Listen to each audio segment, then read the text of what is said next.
Hi everybody, it's Claire back with another art journal video. So today I'm working in my small Dina Wakley 6x6 inch journal. I'm going to be working on a spread that goes over two sets of pages. So I'm just adding some gesso to the pages that I'm going to use first. As typical, using too much gesso. I'm doing it to both sets of pages, so they're all gessoed and dried. Then I am using the Dina Wakley gloss sprays. So I've started off with fuchsia and then cheddar and then lemon and a little bit of lime as well. And then I'm just going back in with some fuchsia. And then once it was dry, I did exactly the same thing on the other two pages as well. So it didn't look like I dried that page before I turned it, but I've edited that bit out, so I did dry it. I'm using the same colours again that I used on the first set of pages. I do love these gloss sprays. The colours are so vibrant and very pigmented, and I do love the way that they blend together. So then the page between these two pages is going to be a cutout. So I haven't sketched this out before I've started. I'm just going straight in and doing a flower shape in the centre of the page. This was one of those days where it kind of worked really well, and it fitted in amazingly well. And when it was finished, I was like, oh my gosh, that flower has come out really well. So sometimes it works when you just go for it, and sometimes it doesn't. This was one of those fortunate times.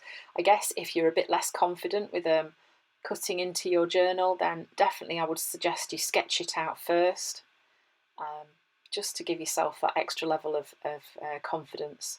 So once I've got the initial flower shape, I'm then just going in and adding more petal shapes into the spaces around, just to kind of fill the space. And you notice that I'm not cutting right to the edge of the page, so I am leaving a small border around the page as well.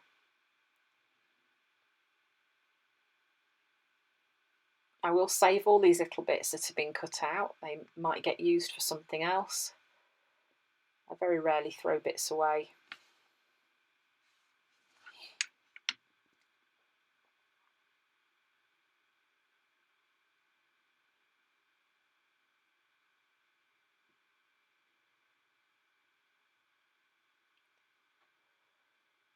There we go. So then I decided I was going to just outline the flower. So just using a black dotted line, I drew round each of the petals. And then I went round some of the others using a white gel pen.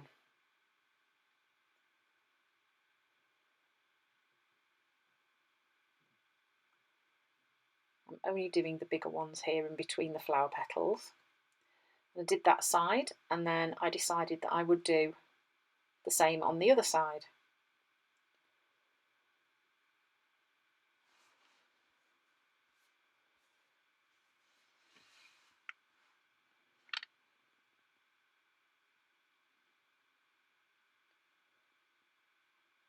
Then I'm using one of Tracy Scott's stencils and just adding some white stenciling onto the page, just to break up the colour a little bit.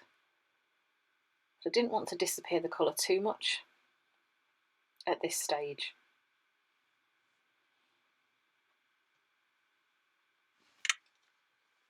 There's a very definite flower theme to this page at the moment. Using the same stencil again on the page at the back.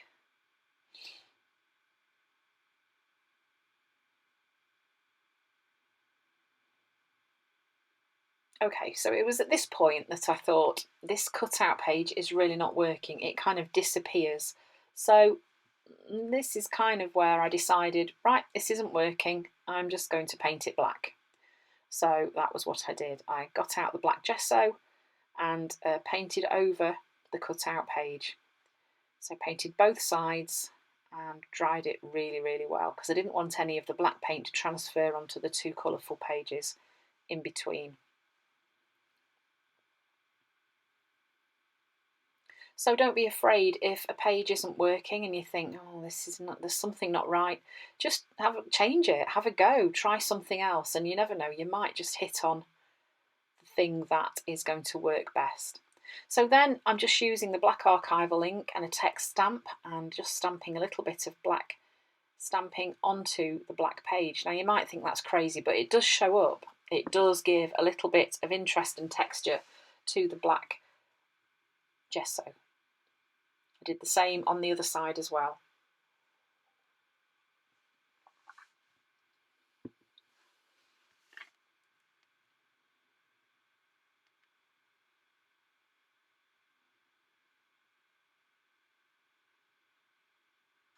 Okay, now I can tell I was feeling much happier with this page now. There's a better contrast between the cutout page and the brightness, the bright colours behind. So then this page on the left was going to have a little bit of a sad vibe with the face that I was going to put on it. So I just wanted to wash the colours out a little bit. So just using a little bit of white acrylic paint and some water, I've created like a wash to put over the top. And then I'm just using some, I think it was fuchsia, and just adding a little bit of stenciling over the top. So then I'm drawing quite a small face onto a piece of ordinary printer paper. This is going to be a face with the eyes closed because she's sad. Oh dear. So then obviously you know that I like to use these Jane Davenport licensed to quill pens to draw in my faces. So I'm drawing this in, and then the plan I'm going to have with this is that I wanted the face on the other page through the cutout to be like the mirror image of this face, but with the eyes open. So once I've drawn it in and added some shadows using a bit of the ink watered down, I'm then going to flip the image over, flip the paper over, get another piece of paper and trace it so that I've got the same face but the other way around. There we go. So then I think I'm just drawing over the features just so that they show through when I'm tracing them a bit easier. Just to get a rough idea of where everything is.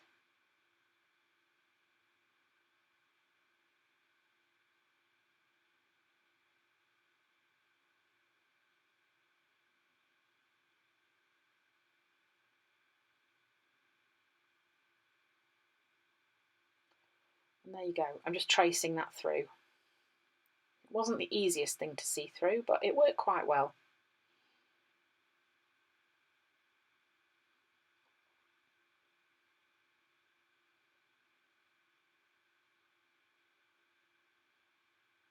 And then I'm doing the same thing that I did with the first face. I'm just drawing the features in using the pen, and then I will add some shadows to the face as well. So then I've got the same face, but one sad and one less sad. Not exactly laughing her socks off, but you know, less sad, because that's going to reflect the quote that I'm going to use on the page.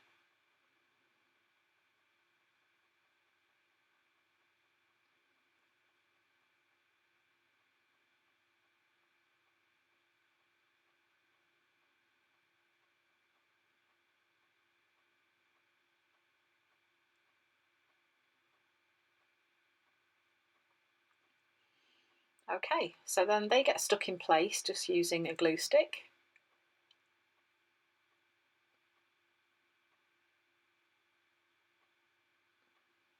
Trying to make sure that you could see the eyes through the petals and the cutout. And then I'm using Tim Holtz Media Marks set of stamps and just adding some mark making to the page using some black archival ink.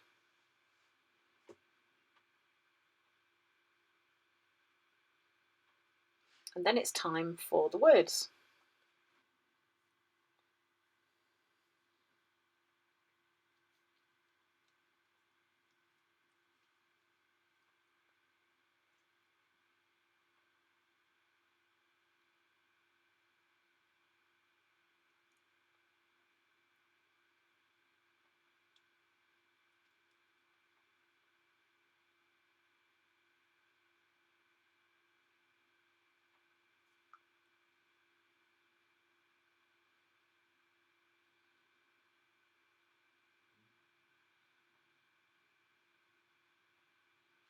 And then I'm just adding some mark making to the page as well, just using my dots that I like to use on both pages.